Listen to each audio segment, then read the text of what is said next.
Buenas tardes todos, amigos de OSC, ONG Sin Componenda. Bienvenidos al nuevo programa Tiro Certero, acá desde nuestra página web y Facebook, Fuera los Corruptos. Tiro Certero es un programa que deja de lado prejuicios y juzgamientos precipitados en la que incurren muchas personas.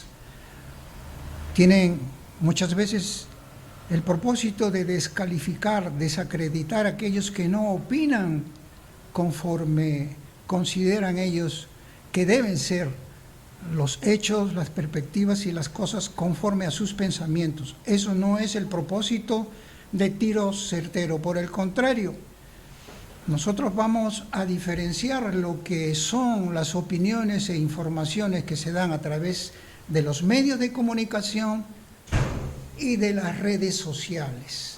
Y por eso es que queremos matar el odio, matar la venganza y los prejuicios sobre aquellas personas que, siendo partícipe del desarrollo de una nación, sin embargo, no gozan de tanta sintonía, simpatía y son más que nada desacreditados, y eso en Tiro Certero no se va a permitir. Hoy nos complace tener como invitada a la congresista Rosa Bartra, considerada por muchos opinólogos, por muchos juristas, por muchos políticos, como la congresista mujer que es más reconocida a través de toda la historia del Congreso. Y para nosotros nos complace tenerla.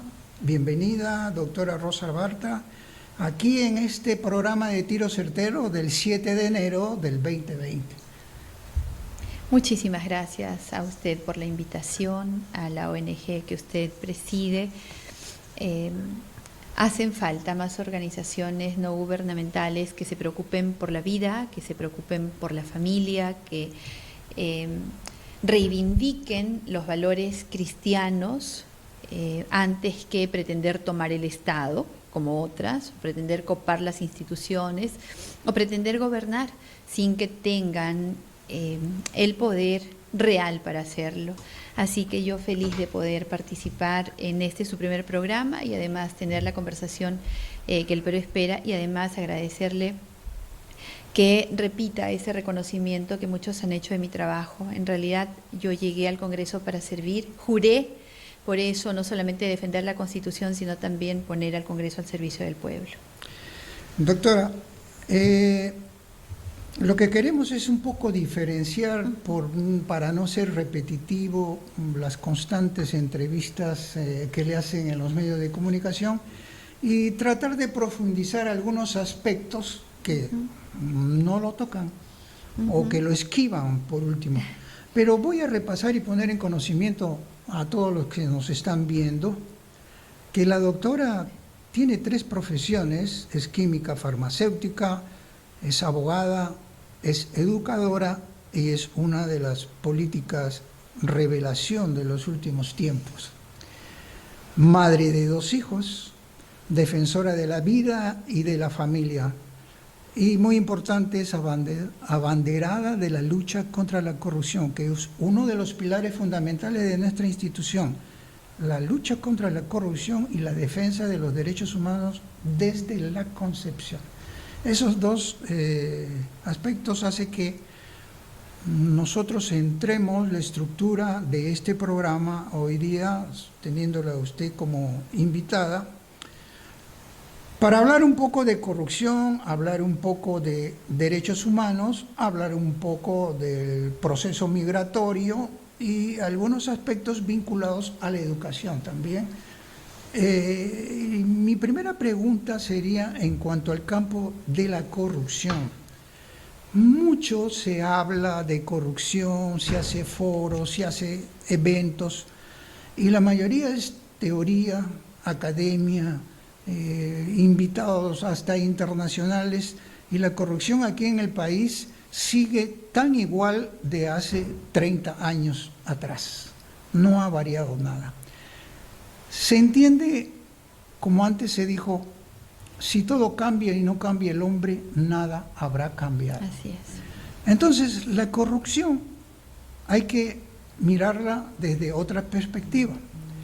Si hay roles preventivos para establecer dentro de su propuesta y en vista de la experiencia que ya ha tenido durante estos últimos tiempos, 3 años de congresista, ¿cuál sería algo novedoso o complementario o algo que quedó en el camino, no se hizo, respecto a la lucha contra la corrupción? La corrupción le ha hecho mucho daño a nuestra patria. De hecho, algunas cifras calculan un aproximado de 10.000 millones que se pierden en la corrupción. La comisión que yo presidí encontró aproximadamente 50.000 millones en sobrecostos, en los 11 proyectos que nosotros examinamos, cuantificado eso en colegios, hospitales, carreteras. Imagínense todo lo que haríamos.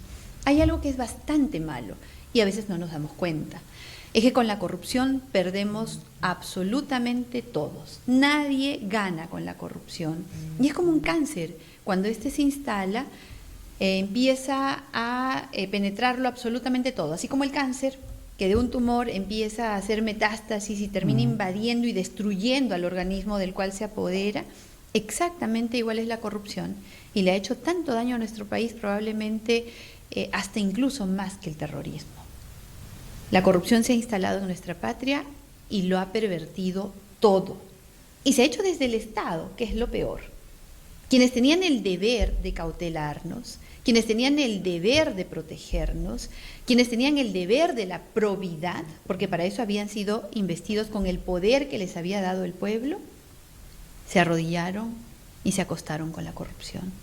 Imagínense lo que ha pasado durante todo este tiempo. Y en el Estado, cada poder tiene un deber. Y había un poder del Estado, que es el Congreso de la República, que tiene el deber de fiscalizar, que tiene el deber de vigilar que los actos en el Estado se lleven de manera correcta. Y desgraciadamente no se hizo lo que se tenía que hacer.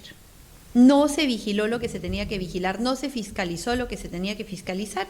Y, por ejemplo, la empresa corrupta Odebrecht hizo lo que quiso. Odebrecht hizo lo que quiso durante todos estos años que hemos conocido de corrupción. Llega este Congreso y a mí me toca presidir una comisión que los investiga. Y levantamos toda la corrupción, toda la que estábamos investigando. Hemos cerrado un informe que contiene 172 recomendaciones de denuncia y que es muy completo y que el Ministerio Público debería tomarlo en cuenta. Entonces, cuando usted me pregunta qué deberíamos hacer y habla además de que si no cambia, nada cambiará si no cambia el hombre, estamos yendo a la raíz del problema. Así es. Al hombre y sus valores, Así es. al hombre y la conducta que va a tener en determinadas posiciones, sobre todo si son posiciones de poder. ¿Y qué debemos hacer frente a eso? Las leyes sí, yo creo que deben endurecerse y hacerse rápidas. Por eso es que estamos planteando juicio inmediato, cárcel efectiva y confiscación de bienes a todos los funcionarios corruptos y también a los jueces y a los fiscales que caigan en actos de corrupción. Nada más dañino que un funcionario o un administrador de justicia corrupto. Pero, perdón que le interrumpa. No se preocupe. Pero en esos aspectos hay otros elementos que inciden en la corrupción, como es la parte empresarial, la incidencia de los medios de comunicación, y son elementos que en sí constituyen precisamente lo que no se tenga una mirada integral de la lucha contra la corrupción y solamente estamos en los aspectos correctivos y no varía. Entonces, esos roles preventivos, como ha dicho, la raíz no se analiza en cuanto a los agentes participativos de la corrupción. La comisión que yo tuve el honor de presidir identificó a casi todos los actores. Y lo dijimos muchísimas veces. La corrupción no opera sola. Exacto. Se apoya en toda una red muy bien construida y muy bien montada. Medios de comunicación, efectivamente. Esa tuvo abogados, tuvo árbitros. También, sí. Tuvo centros académicos que con sus opiniones académicas validaron estudios fraudulentos. Tuvo políticos, tuvo a todo el aparato del Ejecutivo, tuvo al sector privado. No puede existir corrupto sin un corruptor. Exacto. No puede existir coimeado si es que no hay un coimeador. No hay Pero- delitos de adentro sin que opere afuera, y no hay delitos de afuera. Y no sin hemos que querido opere adentro. verlo. Es más, no hemos querido ver, fíjese que los operadores de justicia se han concentrado solamente en una parte. Solamente están investigando aportes de campaña. ¿Y qué hay de la gran corrupción y de los otros agentes y actores de la corrupción? Pero este es, como decía usted, ya la punta del iceberg, lo que se ve.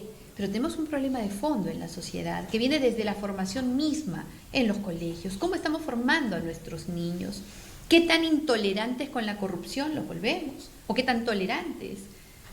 Creo que la formación desde la escuela, desde la edad más temprana, en el hogar, partiendo por el enfoque de familia, para poder plantear políticas públicas en lugar de banalizarlo absolutamente todo y de crear una verdad paralela en un mundo paralelo en el cual hay una pelea entre buenos y malos que no es cierta. Creo que para poder enfrentar al gran mal de este tiempo, que es la corrupción, nosotros tenemos el deber de empezar desde la formación, desde la actuación de cada agente en todo este esquema de producción, para terminar finalmente en leyes que sancionen con absoluta firmeza y dureza los actos corruptos, pero que hay toda una tarea por hacer, que duda cabe. Sí, roles preventivos desde el sector educación es muy importante para que de ahí fluya una contraparte de principios, valores éticos, morales, espirituales, en la cual la persona humana se va formando de manera distinta y Así ya es. no hay una influencia tan dura. Recuerdo cuando estuvo aquí el presidente de Colombia en una reunión de mandatarios, él propuso también, ya para los efectos, hay que ir a la raíz primero, pero para los efectos hay que sancionar a las empresas corruptas. Así es. Y propuso una lista de empresas corruptas que deben de tener cada nación para que no puedan ellos contratar en ninguna parte licitar. de la región. Pero fíjese usted, cuando el presidente Duque, protegiendo a su nación, y no solamente protegiendo a su nación, sino queriendo proteger a toda la región, plantea eso. ¿Qué hemos hecho en el Perú? Los fiscales, con todas las herramientas que tienen ellos, porque ojo acá, el Congreso no puede poner prisión preventiva, el Congreso no puede ofrecer beneficios, el Congreso no tiene más que reunir evidencia para entregarla al Ministerio Público. El Ministerio Público, con todas las herramientas que tiene, debió haber congelado bienes, debió haber incautado, debió haber puesto prisión preventiva a estas empresas corruptas y obligarlas a decir la verdad de todo aquello que han conocido. Pero en cambio de eso, les ha liberado sus bienes, les ha permitido sacar todo lo que tienen en el Perú, les ha permitido liberar de toda responsabilidad penal, desde el más alto funcionario hasta el empleado más pequeño. Ninguno va a poder ser ni procesado ni sentenciado en el Perú. Les ha permitido mentir y encima de eso se les ha devuelto los últimos 524 millones que quedaban como una reserva para pagar una reparación civil. Pero no contentos con eso, les van a permitir y les permiten seguir trabajando en el Perú. Creo que esa conducta no ayuda a resolver el problema de la corrupción, porque el mensaje que le estás enviando a la empresa corrupta es: tú puedes hacer lo que quieras y te voy a premiar. ¿Qué pasó con el Club de la Construcción? ¿Qué dijo el ministro hace poco cuando se habló del Club de la Construcción? Que si ellos eran sancionados, entonces en el Perú no íbamos a tener con quienes trabajar. Y creo que eso es un pésimo mensaje cuando lo que se quiere es extirpar este cáncer que nos ha hecho tanto daño. Un mal ejemplo que venga de las autoridades jerárquicas del Estado. Pero prácticamente aquí hay dos aspectos que también habría que distinguir.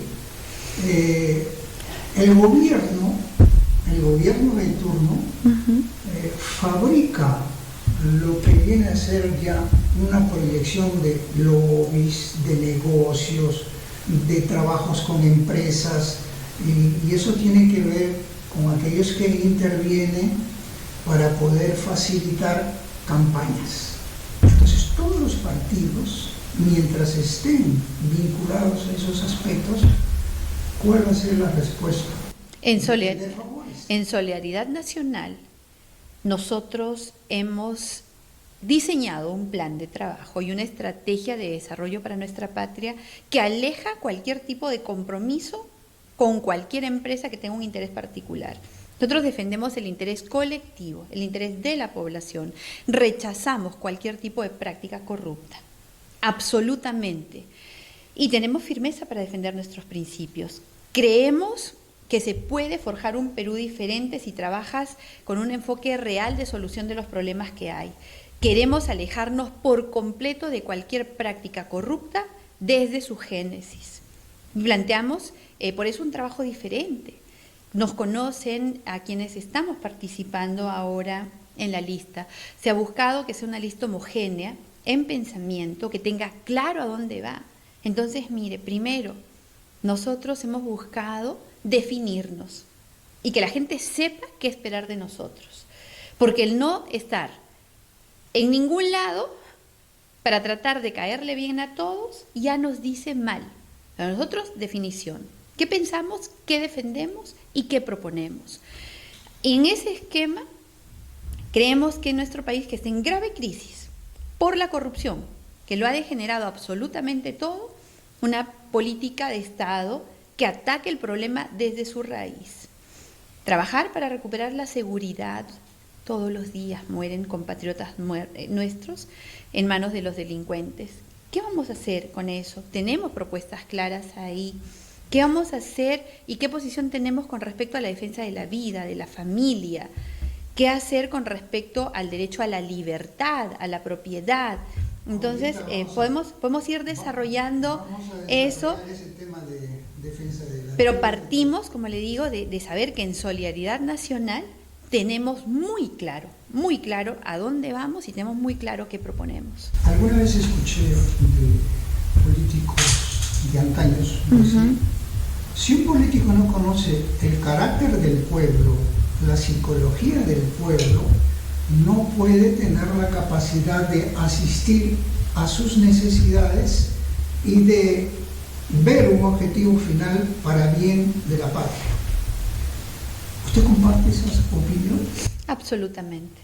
¿Cuál sería el carácter del pueblo? Porque en estos momentos, ¿qué cosa es lo que existe? Ante crisis moral, crisis social, crisis política, hay una desesperanza del pueblo. Se ha perdido el sentido de la vida, una decepción total con los partidos políticos. Entonces, ¿cuál es el ánimo para el mañana como para encontrar un amanecer en nuestro país? ¿En un año se va a conseguir? Si el mismo pueblo no considera siquiera para qué son estas elecciones, no tienen interés en estas elecciones. Entonces, ¿se está analizando esos aspectos? Sí, y por eso estoy participando en este proceso electoral. Creo que para mí habría sido más fácil volver a mis actividades privadas, retomar mi vida familiar, académica, antes que estar en este proceso en el que, por cierto, soy el blanco de los ataques de un gobierno y sus aliados que no quieren una voz discrepante, que no quieren que se diga la verdad, que no quieren que el pueblo despierte. Hay un gran problema ahí. Precisamente porque sé leer y sé escuchar lo que siente mi pueblo, es que tomé la decisión de aceptar la invitación que me hizo Rafael López Aliaga para participar en este proceso electoral. Durante todo este tiempo se ha trabajado sistemáticamente para destruir las instituciones, paralizándolas o tomándolas. Y ahí está, no hay un Ministerio Público independiente. El Poder Judicial está en grave riesgo. La Junta Nacional de Justicia, que es el ente que nombra jueces y fiscales, prácticamente entró a su segundo año de no estar en funciones. Y por lo tanto no se puede nombrar, sancionar jueces ni fiscales. Se ha logrado eso ahora último y se ha paralizado igual la juramentación de 2 de sus miembros. El Congreso de la República ha sido objeto de un golpe de Estado.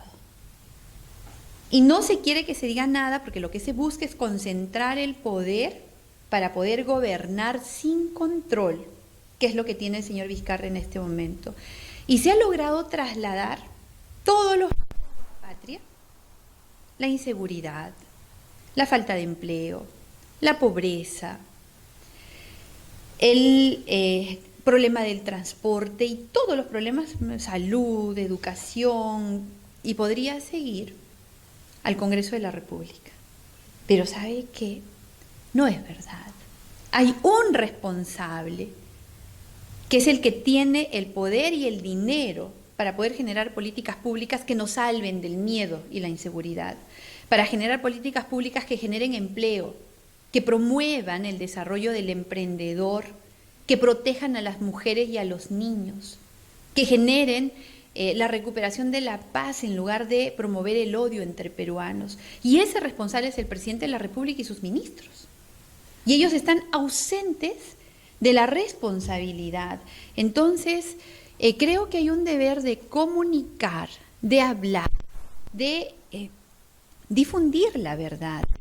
Entonces, en este proceso electoral, al cual nos faltan ni 20 días, ya 18 días para poder enfrentarnos a este proceso electoral, hay la necesidad de decirle al pueblo, estás o vas a elegir al Congreso que va a tener una tarea delicadísima en el tiempo de vida que vaya a tener. Así que despertemos, interesémonos, veamos qué es lo que está en juego realmente, el futuro nuestro, el de nuestros hijos, el de nuestras familias, la estabilidad que nos ha costado tanto, que están olvidados, sus remuneraciones atrasadas, los jubilados, hay mucho muchísimo por hacer. Mucho por hacer.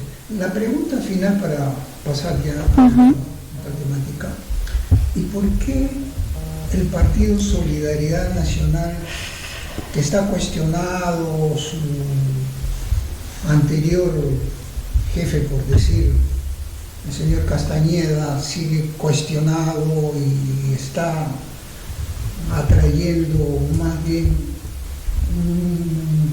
que cierto sector del pueblo dé un rechazo a esos candidatos que se presentan como Solidaridad Nacional? De ahí es que para nosotros nos preocupa más bien cuando dice que no exista prejuicios sobre partidos, sino sobre personas, porque las instituciones son buenas. Quienes cometen corrupción son personas de una institución. Todas las instituciones dentro del aparato del Estado son buenas. ¿Quiénes son los que perjudican? ¿Quiénes son los que desacreditan? Son las propias personas. Entonces estamos hablando de ser humano. Y en Solidaridad Nacional, ¿qué la llevó a usted a participar ahí? Ya dijo, por una invitación. ¿Tuvo en cuenta todos esos antecedentes de cuestionamiento que tenía el Partido de Solidaridad Nacional? Cuando a mí me convoca Rafael López Aliaga, el señor Castañeda ya no era parte del partido. De hecho, yo solamente recibí la invitación de Rafael López Aliaga.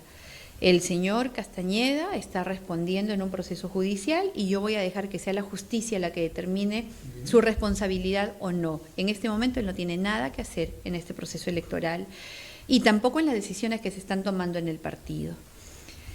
Yo, si me pregunta a mí, porque finalmente soy yo quien está participando en este proceso electoral, soy el número 1, el Sol y el 1. Si usted me pregunta si tengo alguna investigación por corrupción, si alguna vez he sido señalado por algún proceso por corrupción, yo le digo con absoluta firmeza, nunca. Yo no tengo un solo proceso por corrupción. Mi vida, que ha sido larga al servicio de los demás en el servicio público, en el servicio político, jamás ha tenido un cuestionamiento ni de orden moral ni de orden penal. Así que yo puedo decirle a la gente con absoluta transparencia que estoy acá para servir, que la única convicción que tengo es construir o ayudar a construir un Perú seguro, saludable, próspero, solidario, pero que sobre todo ofrezca oportunidades dignas a todos. Estoy cansada de la injusticia, de la falta de oportunidades, de que en un país como el nuestro, que lo tiene todo, para ser un país próspero, con gente que viva bien, estemos en las condiciones en las que nos encontramos porque nos han gobernado generación tras generación pillos, que solamente han buscado enriquecerse o hacerse el poder para ellos mismos en lugar de un poder para servir. O para sus grupos económicos. O para sus grupos económicos, sus redes de poder, y que se han ido haciendo cada vez más fuertes y que no toleran ahora que hay una voz discrepante. Y será por eso que esa incidencia, la cual es atacada su persona a través de medios de comunicación, es para mantener una oficialidad en la lucha contra la corrupción maquillada verdaderamente. Frente al abuso no se pone la otra mejilla. De ninguna manera uno debe ser condescendiente con el abusador. No se contemporiza con alguien que le hace daño a la patria.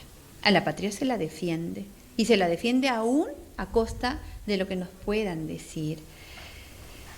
Han caricaturizado, pretenden caricaturizar mis luchas, pero no importa. Si es por defender a mis hijos, a los hijos de todos, si es por defender a la patria, nosotros vamos a seguir levantando nuestra voz. Nos quieren amordazar, nos quieren silenciar, pero eso no lo van a conseguir mientras tengamos espacios como el suyo, que nos permiten seguir hablando, que nos permiten seguir luchando. Y hay toda una propuesta, todo un abanico de propuestas que llevamos ahora para este corto tiempo que va a tener el Congreso que se elija. Bien, ahora para pasar a otro punto, también nos damos cuenta que sobre pretexto de la lucha contra la corrupción han copado todo el aparato de Estado para imponernos pensamientos de agendas internacionales, LGTB, aborto terapéutico, distribución de píldoras del día siguiente, todo lo que es antivalor y antiprincipio. Todos esos aspectos es muy importante que también que un público que nos sigue a nosotros en esto de la lucha de los principios inmorales, espirituales, éticos, es para que la enseñanza que se dé desde la educación sirva en que se diga la verdad y no se esté manipulando la información. ¿Qué opinión tiene de esos aspectos? Primero, píldora al día siguiente, aborto terapéutico y el matrimonio gay. El matrimonio es una institución que está reservada para el hombre y la mujer. Así que ahí yo tengo una posición bastante clara, que la he defendido antes y la defenderé siempre. Esto no quita que uno le pueda reconocer derechos a quienes tienen una forma diferente de sentir y de pensar. Derechos patrimoniales, derechos de protección y asistencia, pero el matrimonio como institución es, como sacramento para quienes profesamos la fe, es para el hombre y para la mujer. Así que ahí yo tengo una posición que está bastante clara, bastante definida. El aborto terapéutico ya está regulado en nuestra legislación y tiene una regulación que se ajusta para aquellos casos en los cuales la madre corre un grave riesgo con su vida. Bueno, esa es una ley que está desde 1924, pero hay que acordarnos que se sacó un protocolo de aborto terapéutico donde se incluyen muchos elementos que no son. Nada que se ajuste o que se salga de lo que significa un aborto terapéutico debe avanzar. Soy una ferviente defensora de la vida del concebido. una ferviente defensora, y creo que si uno no puede defender al más indefenso, no puede defender a nadie. Nadie podría hablar de la defensa de absolutamente nada si no parte por defender al más indefenso. Y vida y familia van juntos. Absolutamente, absolutamente. Basta de esa lucha que nos pretenden imponer. Han cambiado la lucha de clases por la lucha entre sexos. Debemos promover una cultura de paz, una cultura en la cual el hombre y la mujer se complementen, no son enemigos. La mujer tiene que ser reivindicada, sí, tratada por igual, sí, igual trabajo, igual remuneración, por supuesto que sí. Somos iguales en deberes, somos iguales en derechos. No se va a permitir el abuso de nadie sobre otro. Así que basta de crear odio incluso entre nosotros mismos. Por eso es que apostamos por el enfoque de familia, un enfoque que nos permita construir políticas públicas, y tengo mi proyecto de ley, está presentado. Está presentado, así que ni siquiera estoy hablando de algo que recién voy a trabajar para futuro. Ya está presentado, ley que incorpore enfoque transversal de familia en la elaboración y ejecución de políticas públicas. ¿Y por qué? Ese proyecto es muy bueno, es necesario para todos los que defienden la familia, porque ante el enfoque de la ideología de género es el enfoque de familia. Así es. Sin embargo, ya todas las municipalidades, en su mayoría, y las regiones, con ordenanzas pro enfoque de género y no pro familia. ¿Y cómo se haría, de acuerdo a su proyecto, para dejar sin efecto todo ese avance que han hecho? Es que el enfoque de familia lo cambia todo para darle un enfoque que nosotros necesitamos. Cuando proteges a la familia, proteges a todos sus integrantes, y por supuesto que proteges a la mujer, por supuesto que la proteges, y proteges a cualquiera de sus integrantes, pero nosotros avanzamos a algo mucho más grande porque no nos enfrenta entre nosotros mismos, no lo enfrenta a usted como el macho patriarcal y me disminuye a mí como una víctima. No, somos seres humanos, y esa humanidad, que nos da además una connotación especial, merece protección integral.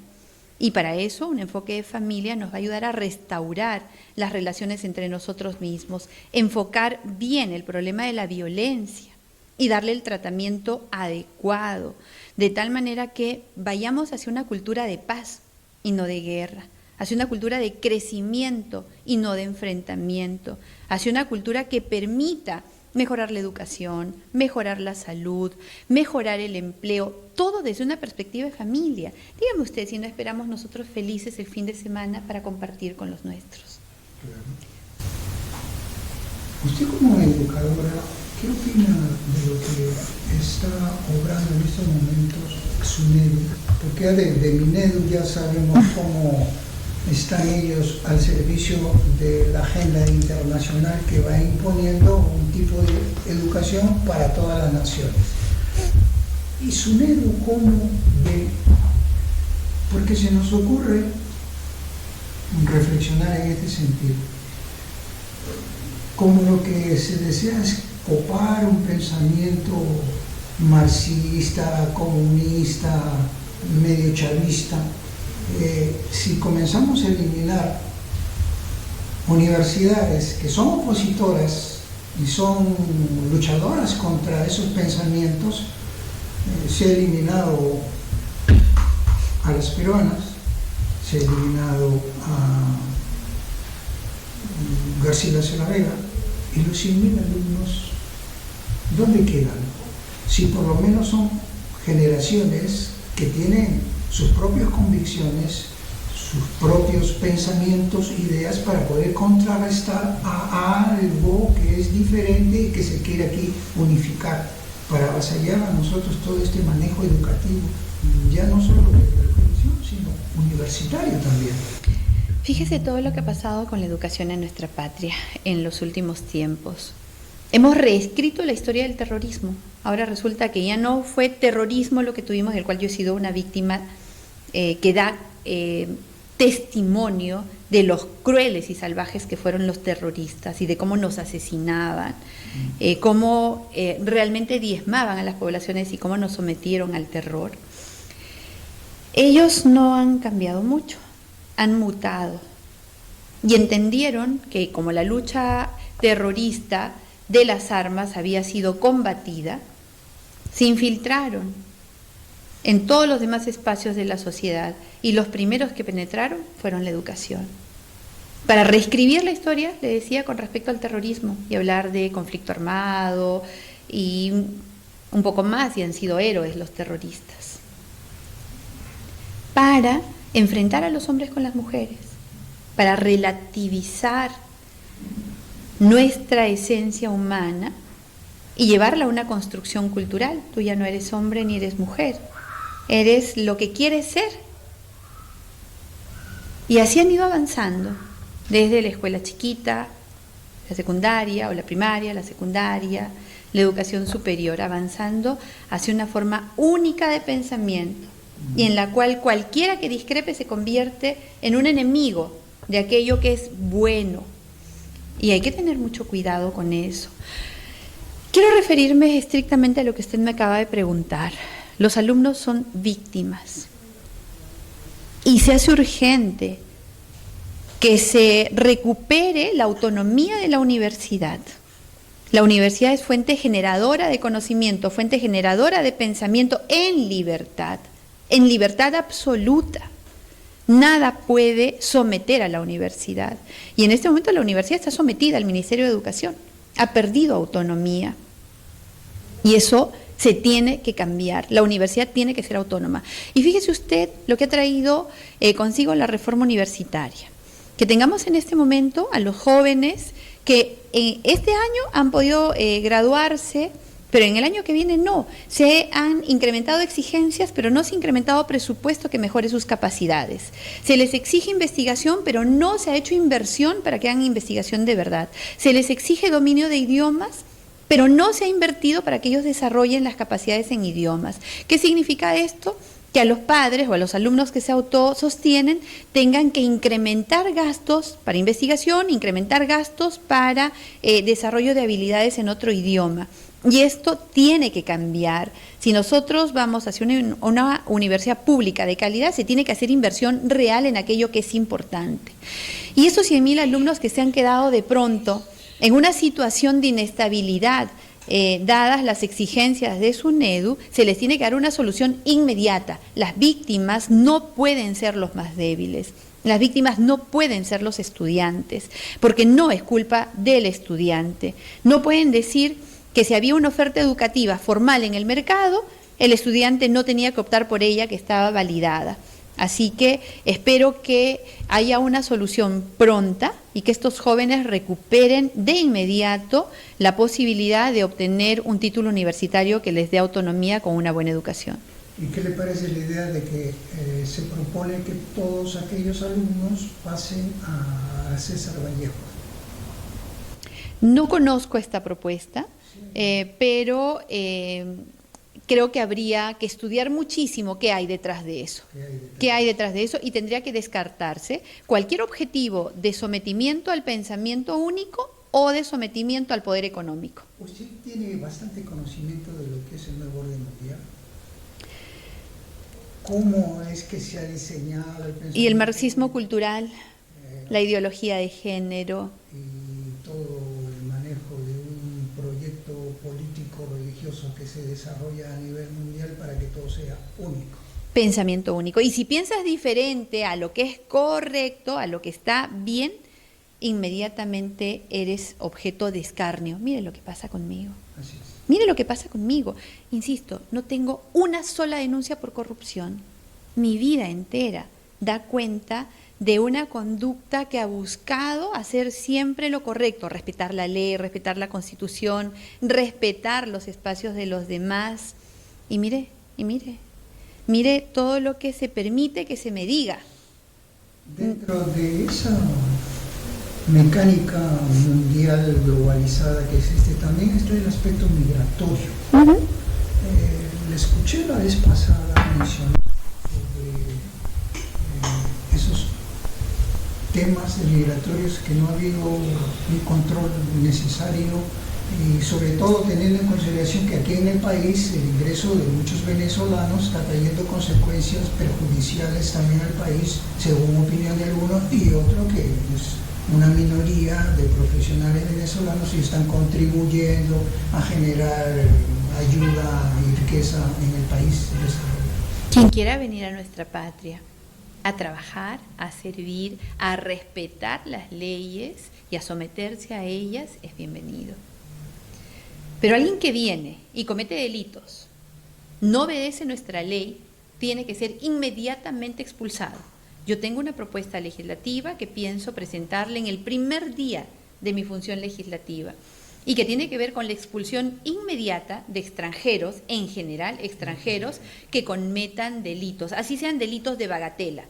Si alguien le arranca la cartera y esa cartera solamente tiene un valor de 30 soles, 20 soles, expulsado de inmediato, incluso por infracciones administrativas.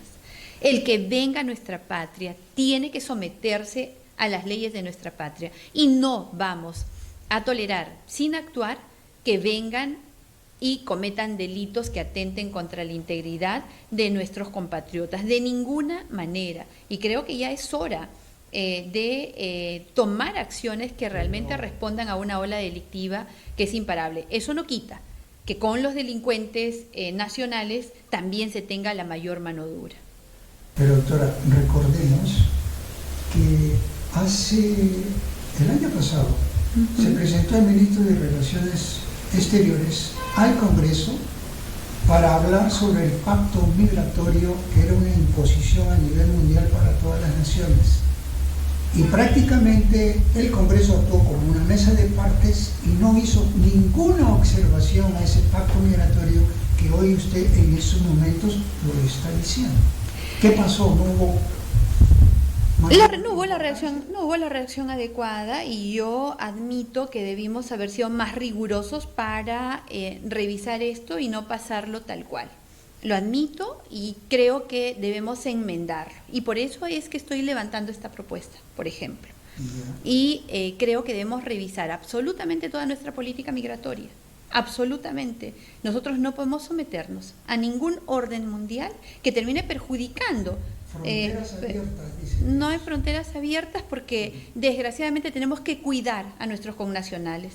Tenemos que cuidarlos, tenemos que cuidar nuestra soberanía. El orden jurídico. Así es, por eso le digo, respeto a nuestras leyes, respeto a nuestra soberanía, respeto a nuestra convivencia sana, respeto a nuestra seguridad. Así que, identidad. mire, nuestro Perú, por eso le decía hace un momento, lo tenemos todo y tenemos el orgullo, nuestra gastronomía, nuestra herencia cultural, nuestro pasado, no solamente en arqueología, en conocimientos, aquello que nos hace decir con orgullo soy peruano, que vive el Perú. No podemos permitir que se vea perjudicado de la forma en la que se viene haciendo y de manera tan rápida. Por eso es este proyecto, por ejemplo, dentro de todos aquellos que buscan dar buena educación, una educación que rescate los valores, la identidad, el amor por la patria, la ciudadanía, el civismo, Dios, patria y familia. Por eso nos hemos definido también como derecha popular, para trabajar en nuestra verdadera esencia. Se nos ha hecho creer a lo largo del tiempo que la derecha es mala. Claro, si hablamos de una derecha mercantilista, de una derecha que capitalismo salvaje, nada más lejano a lo que tiene Solidaridad Nacional ahora como identidad. Trabajar por aquello que es la identidad peruana, además. El peruano que confía en su talento y en su capacidad y que lo único que quiere es un Estado que desate su fuerza creadora. Mire usted, el ambulante,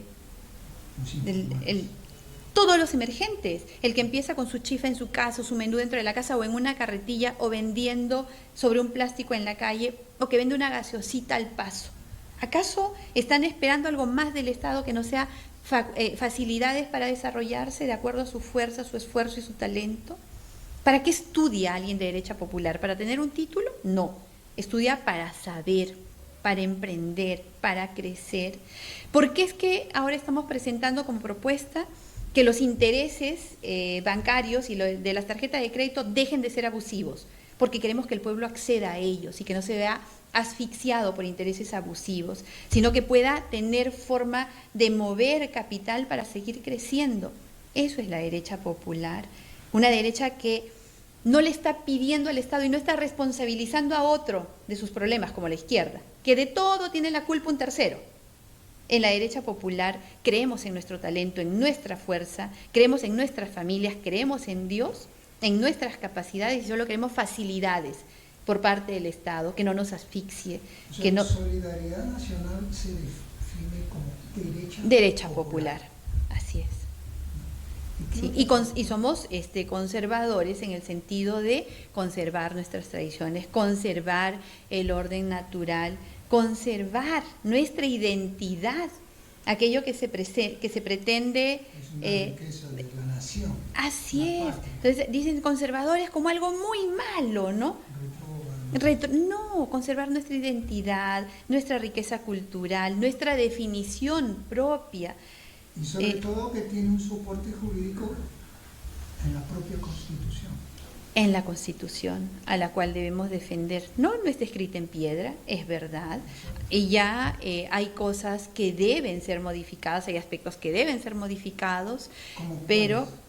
mire, lo que yo creo que debemos preservar ahora es la economía social de mercado, devolviéndole su esencia real, porque se ha ido pervirtiendo con el tiempo. De pronto ya no practicamos economía social de mercado y se ha ido degenerando. Creo que debemos volver a la esencia de lo que hay ahí y recuperar el rol subsidiario del Estado, de tal manera que nos alejemos de esos sueños estatistas que tienen quienes nos gobiernan ahora y sus aliados.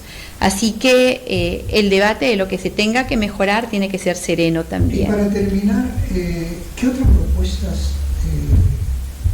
Yo, en verdad, un poco no comparto el sentido de unas elecciones para un año en las que se pueda trabajar en pie.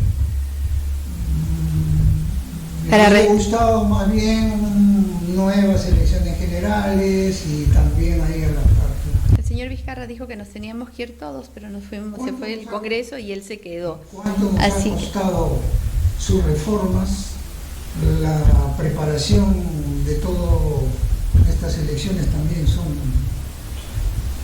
300 millones? No, muchísimo más. Yo estoy segura que el balance va a ser muchísimo mayor. Estoy segura. Pero ya tendremos el balance en su momento. Así como están las cosas, solo queda trabajar para que el Congreso que entre recupere la democracia. Pienso que ese es el gran desafío, que tengamos elecciones limpias en el 2021, que se termine la reforma política de forma conveniente para el pueblo. ¿Qué piensa del voto electrónico? Que debe ser anulado, y anulado. Nosotros dejamos listo un dictamen para votación en el Congreso de la República. Se dio el golpe de Estado antes de que eso se vote, pero el dictamen está en la agenda, listo para ser votado. En ningún lugar ha demostrado fehacientemente que funcione. Y más bien, casi toda Europa está descartando ya el voto electrónico, porque ya vieron lo que pasó en Bolivia, para poner un ejemplo cercanísimo. Entonces, voto electrónico debe ser anulado o por lo menos suspendido hasta que hayan garantías de que puede responder a una auditoría y de seguridad que se requiere. En estos momentos depende del Jurado Nacional de Elecciones. En ese momento ya hay un pedido para que se suspenda la aplicación del voto electrónico y yo pienso que debe ser escuchado.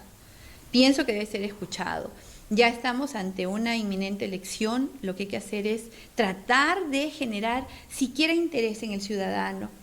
Los congresos en el mundo son impopulares, pero son absolutamente necesarios. La democracia ha demostrado durante todo el tiempo de vigencia que tiene que es la mejor forma de gobierno. Así que vayamos a recuperar la democracia. El verdadero titular del poder en una democracia es el pueblo. Y el pueblo lo transfiere en elecciones. Fíjate lo que haces con tu poder. No vayamos por la ruta de Venezuela. En Venezuela pasó exactamente lo mismo que está pasando en nuestro momento en nuestra patria hace 20 años. Y hace 20 años ellos decían, no pasa nada, están exagerando.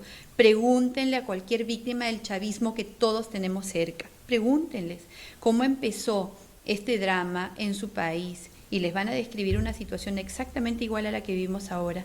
Y si no queremos ir por esa ruta, despertemos ahora Tomemos conciencia ahora de la trascendencia de nuestras decisiones y votemos con conciencia. ¿Cree en las encuestas?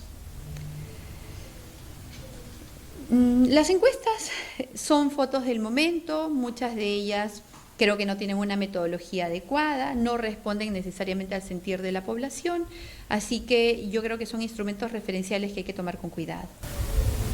Son algunas referencias que nosotros tenemos de encuestas a nivel redes contrarias, en la cual está poniendo justamente en los 4 primeros puestos a los partidos que son de oposición, y eso no lo están sacando los medios de comunicación.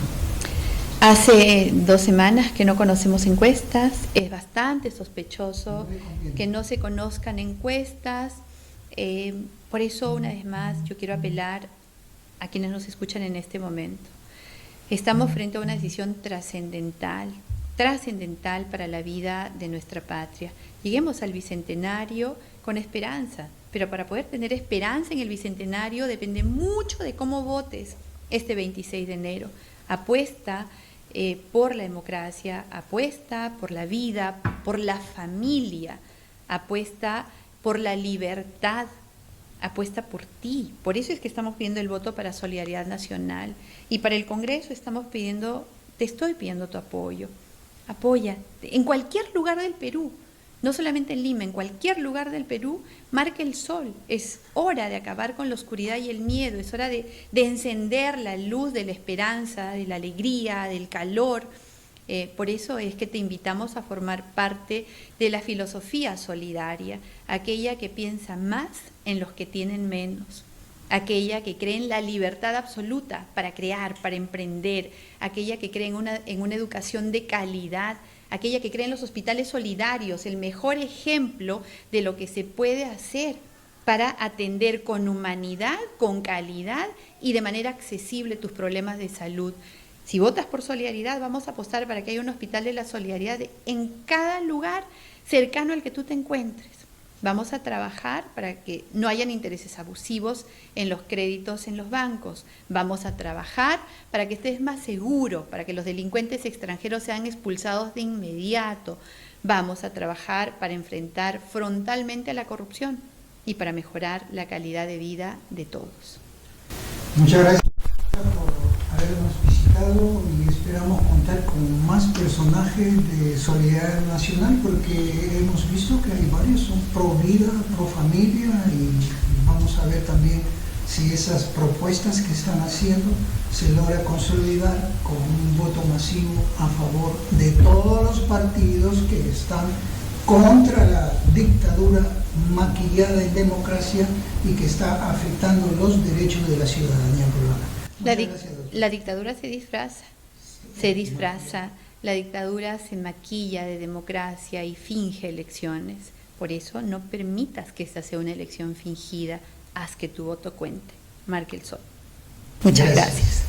Muchas gracias, y será hasta la otra oportunidad en que tendremos también un invitado de otro partido político necesario e indispensable para todo Congreso. Muchas gracias.